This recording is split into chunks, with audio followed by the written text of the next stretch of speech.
Hello বন্ধুরা, welcome to মিনুর রান্নাঘর। আজকে আমি বানাবো মুচমুচে ডিমের ডেভিল। তার জন্য নিয়ে নেব ডিম সিদ্ধ।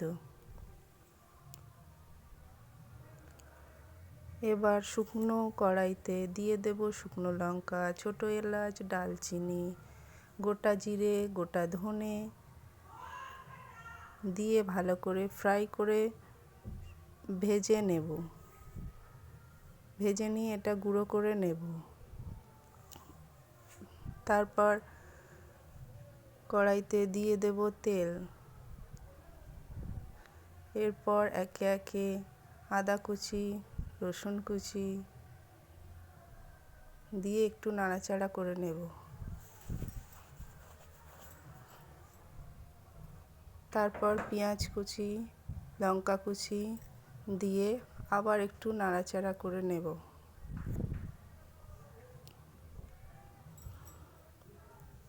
এবার হলুদ গুঁড়ো, জিরের গুঁড়ো, কাশ্মীরি লঙ্কা গুঁড়ো দিয়ে আরেকটু নাড়াচাড়া করে গ্যাসের ফ্লেম কমিয়ে ভেজে নেব। এবার বাদাম দিয়ে ভেজে নেব। আগে থেকে সিদ্ধ করে রাখা আলু দিয়ে ভালো করে মাখিয়ে নেব। বিট লবণ, চাট মশলা দিয়ে মেখে নেব। এবার দুটো ডিম ভেঙে নিয়ে গোলমরিচ আর লবণ দিয়ে দেব।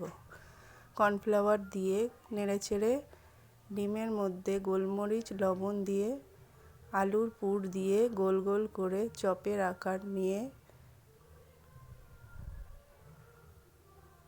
ডিমের কোটিংয়ে ডুবিয়ে নিয়ে বিস্কুটের গুঁড়োতে গোল গোল করে ঘুরিয়ে নেব।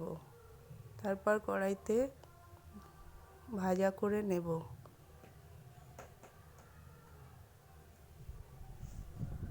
রেডি হয়ে গেল গরম গরম ডিমের ডেভিল।